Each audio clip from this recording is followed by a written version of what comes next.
A gente faz uma entrevista especial agora na manhã desta quarta-feira, dia 11 de agosto de 2021, porque a Pró-Reitoria de Políticas Afirmativas e Assuntos Estudantis e a Pró-Reitoria de Pesquisa e Pós-Graduação da Universidade Estadual de Feira de Santana, a UFES, vem realizando diálogos desde 2019 em torno da ampliação das políticas afirmativas para as pós-graduações stricto sensu e lato sensu na instituição. A proposta que incide sobre a adoção de cotas destinadas a grupos historicamente excluídos foi aprovada por câmaras da universidade. E sobre esse assunto a gente conversa agora com a pró-reitora de Políticas Afirmativas e Assuntos Estudantis, PROPAI, a professora Sandra Nívia Soares de Oliveira. Professora, muito bom tê-la aqui conosco. A gente agradece a disponibilidade de falar com a gente. O que é que representa a aprovação da política de ações afirmativas na pós-graduação da UFES pela Câmara da PROPAI e também da PPPG? O que é que isso representa na prática mesmo a partir de agora? Muito bom tê-la aqui conosco mais uma vez. Bom dia, Fernando. Eu e a Universidade Estadual de Feira de Santana agradecemos ao convite. Bom dia, Dilson. Bom dia, Ana Paula. Bom dia, ouvintes da Rádio Princesa. Desde 2019, as duas pró-reitorias, né, a PROPAI e a PPPG, que é comandada pela professora Silvane Santa Bárbara, nós iniciamos diálogos em torno de institucionalizar um desejo que já era da universidade. Essa discussão sobre a pós já acontecia em outros espaços, mas não como ação institucional. E aí isso poderia inclusive ter acontecido antes, mas veio a pandemia e nós vamos dar conta de outras coisas. Isso significa uma ampliação, por exemplo, das políticas afirmativas na UFES, que desde 2007 já está implantada na graduação. E agora nós vamos começar, hoje, quando eu sair daqui, saio para uma reunião do CONCEP, que é o Conselho Superior de Ensino, Pesquisa e Extensão, para discutir exatamente essa política. É uma política que trata de um instrumento de combate ao racismo, né? Ao racismo institucional, ao racismo estrutural da sociedade brasileira, né? A sociedade brasileira ela é estruturada no racismo. E nós pensamos dessa forma fazer uma ciência que seja mais diversa, né? Dentro da Universidade Estadual de Feira de Santana. Só para a gente ter uma ideia, hoje cerca de 25% dos estudantes da pós-graduação apenas são negros. Se você colocar isso por determinadas áreas, na área de medicina são 10%, 1 em cada 10, né? Nas engenharias, isso vai caindo a cada vez que o conhecimento vai se restringindo a determinadas áreas que sempre foram dominadas, muito mais dominadas, por uma ciência que vamos chamar assim branca, né? Feitas apenas por pessoas brancas. E essa diversidade dentro da pós-graduação vai construir uma ciência mais democrática, uma ciência mais representativa. Então, as ações afirmativas, que não é apenas uma política de cota, mas é uma ação afirmativa, porque vai pensar também a distribuição de bolsas, que é quem consegue manter os estudantes fazendo ciência na universidade, ela será um instrumento importante na democratização do conhecimento e na democratização da ciência. Bom, professora, a senhora trouxe aí alguns dados, né, muito mais até pela percepção também ambiente acadêmico, que chamam muita atenção, né? A gente tem uma população majoritariamente negra, mas quando a gente vai falar de ciência, quando a gente vai falar de ambiente acadêmico, a coisa se inverte, né? Como a senhora Sim. disse, a chamada ciência branca, né? Cada vez você vai entrando em determinadas áreas e você tem um público muito pequeno formado de pessoas negras e mais de pessoas brancas. O que é que a senhora atribui esse cenário atual? Bem, o que nós temos como eu falei, o racismo estrutura a sociedade brasileira, né? Se você vai em determinados ambientes, você vê quem é que domina aqueles espaços nessas relações de poder na sociedade brasileira. Com o advento das ações afirmativas, né? E o ensino superior, é importante notar também que o ensino superior no Brasil, ele nasce para as elites brasileiras, ele não nasce com a perspectiva de atingir a classe trabalhadora e que é majoritariamente formada por negros, no caso brasileiro. Então, a mudança, para mudar esse quadro, é preciso que nós tenhamos políticas que façam uma reparação histórica a toda essa desigualdade, a toda essa injustiça imposta aos negros na sociedade brasileira. Então, desde 2000, quando começa o advento das ações afirmativas, aqui na Bahia, com a UNEB, como a primeira universidade cujo conselho universitário implanta uma política de ações afirmativas voltada para a inserção da população negra, depois nós vamos ter a Universidade Estadual de Feira de Santana como a segunda estadual a fazer essa implantação desse programa. Nós vamos democratizando os espaços na universidade. Hoje, a universidade brasileira, ela já é formada na graduação por uma maioria de negros. E isso parece, isso é bom, isso é muito bom.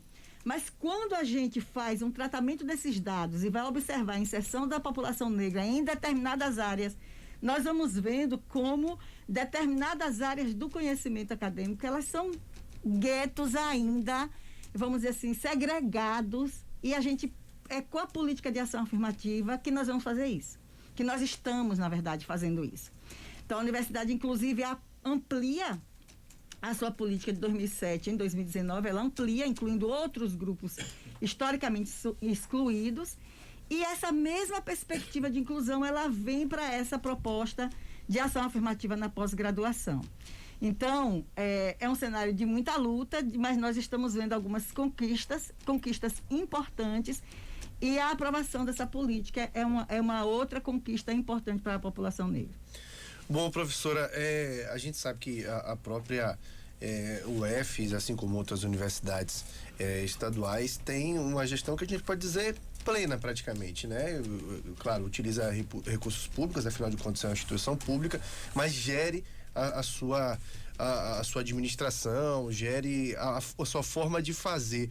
Eu queria pegar isso como ponto de partida para perguntar à senhora qual o tamanho do desafio de se implantar cada vez mais políticas afirmativas, porque a gente tem dificuldades históricas, né, a nível de governos diversos, sem aqui estar colocando governo A, governo B, mas e que acabam trazendo essa dificuldade maior para quem quer praticar a política afirmativa. A gente teve tempo atrás uma própria colocação do ministro da Educação, dizendo de que a universidade, na visão dele, não é para todos, a faculdade não é para todos, é para o que ele chamou de elite intelectual.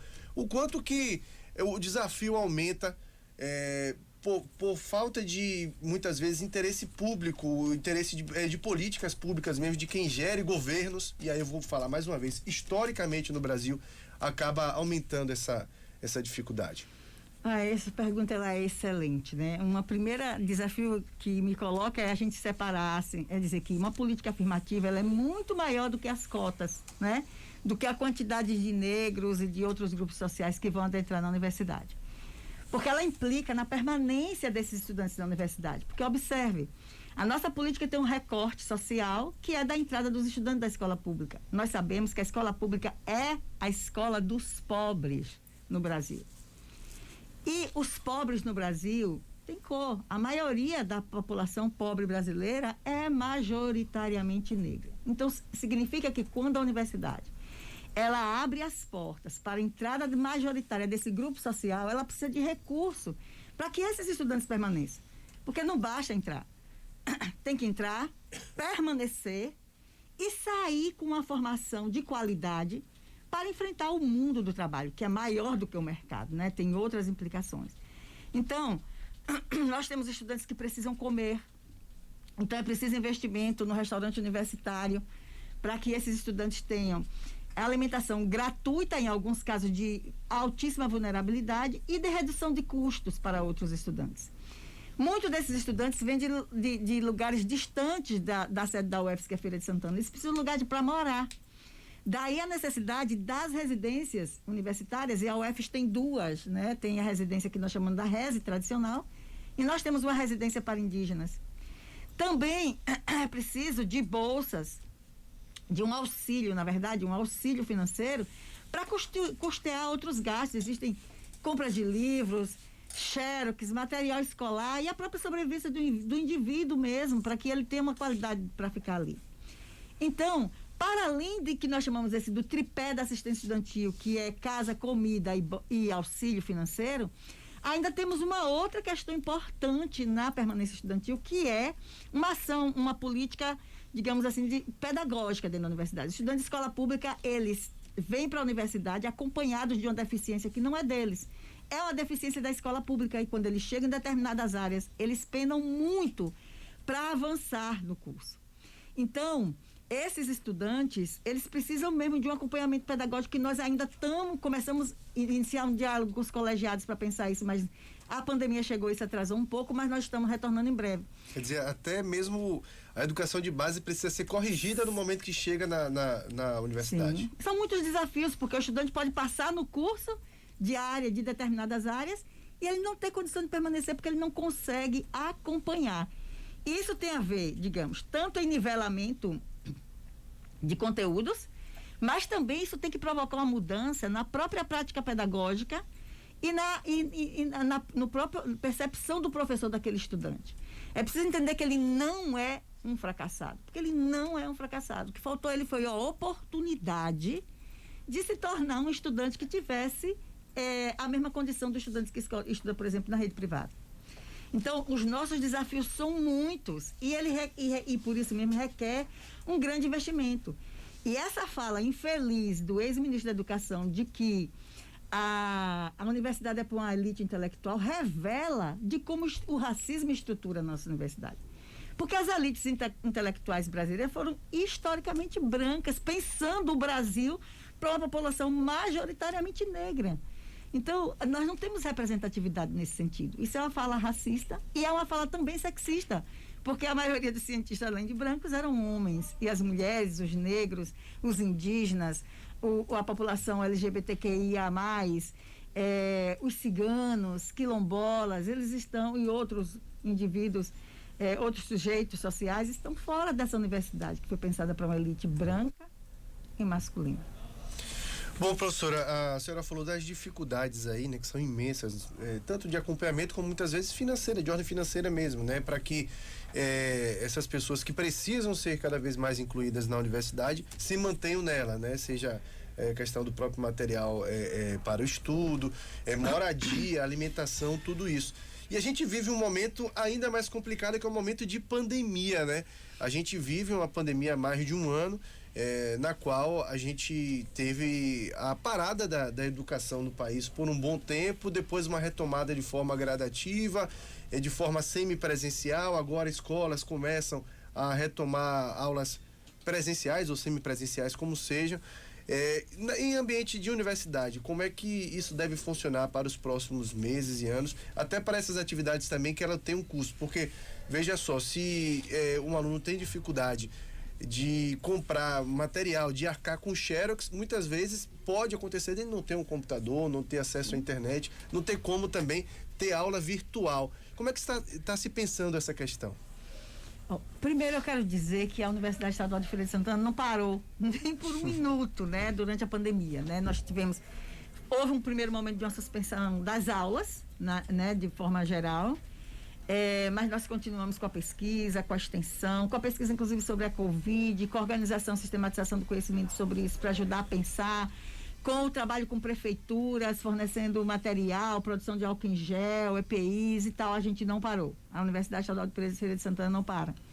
E nós tivemos esse desafio. Nós tivemos um primeiro semestre, que foi um semestre remoto, e que chamamos de PLE, que foi um período letivo extraordinário, vamos dizer assim, uma espécie de uma experiência nossa num contexto pandêmico, porque a Universidade Estadual de Feira de Santana é uma universidade de ensino presencial, né?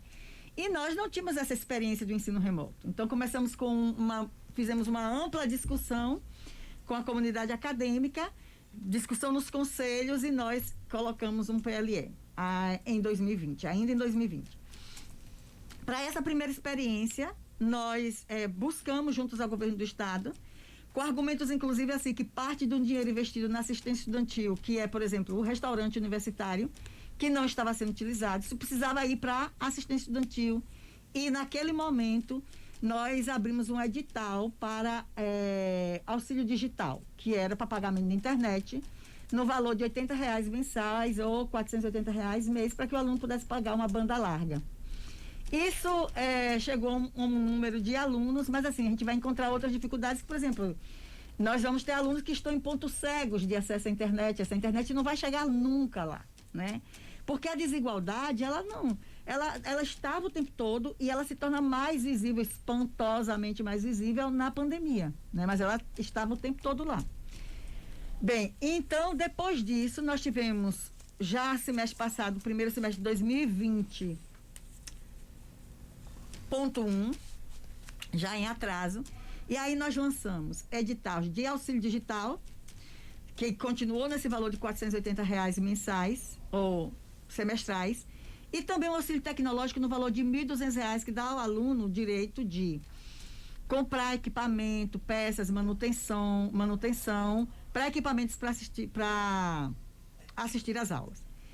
É importante a gente notar que também agora, nesse momento, para esse semestre que está começando, nós estamos de novo com os 2 editais abertos. Um para o auxílio digital e um para o auxílio tecnológico. Até, sem contar o que nós ainda não temos o cômputo óbvio desse semestre agora, mas até semestre passado nós investimos quase 2 milhões em auxílio digital e tecnológico para os estudantes da Universidade Estadual de Feira de Santana. Se você me perguntar se isso é suficiente, eu vou dizer para você que não, porque o bom mesmo é que a gente tivesse um equipamento de R$1.200, a gente compra um bom tablet. E por que R$1.200? Foi feita uma pesquisa de quanto custaria mais ou menos um tablet, um celular que desse essa possibilidade aos estudantes, né? Então nós chegamos a esse valor. Cumpre dizer, é importante dizer que é o maior valor das universidades estaduais, é a maior quantidade que as universidades estaduais ofereceram até agora. Isso revela o nosso compromisso em fazer essa inclusão, com a certeza de que nós não conseguimos atingir a todos. Isso nos deixa muito triste, nos deixa com o desafio de buscar cada vez mais fazer esse processo de inclusão na universidade. Bom, e tendo em vista todas essas dificuldades, já se pensa, já se discute a volta das atividades. Eu não vou dizer normal, porque a gente sabe que é meio difícil. A gente está vivendo um tempo anormal, mas de forma semipresencial, de uma forma que, por exemplo, esse aluno que mora distante, ele possa vir novamente para cá. Já se discute a possibilidade até disso ser seguro também, professor? Nós discutimos isso o tempo todo. Uhum. Por exemplo, no semestre passado, nós tivemos inclusive uma gama interessante de disciplinas para atividades presenciais, porque nós temos um plano de retomada das universidades, das atividades presenciais na UF, discutido com a comunidade universitária, que previa o modo remoto, híbrido, até nós chegarmos no presencial. E então a gente foi tentando o tempo todo, e tentando e fazendo essa tentativa de olho nas condições sanitárias. No semestre passado nós não oferecemos, porque as condições sanitárias não nos davam segurança para isso. Esse semestre nós também estamos prevendo a atividades práticas a serem desenvolvidas na universidade, nos postos e tal. E aí agora nós temos uma situação mais favorável, né? Ainda não é uma situação que nos deixa em segurança para fazer isso.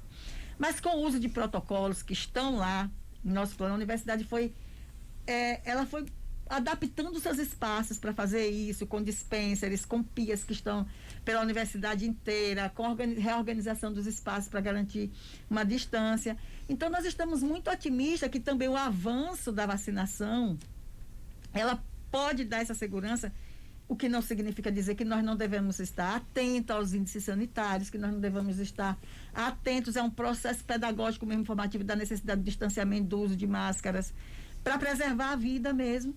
Mas a Universidade Estadual de Feira de Santana esteve o tempo todo atenta a isso. E nós esperamos que agora, nós já estamos com a vacinação entre 25 e 24 anos de idade, então a gente já está conseguindo chegar bem perto da faixa etária da universidade. Nossa universidade é uma universidade jovem.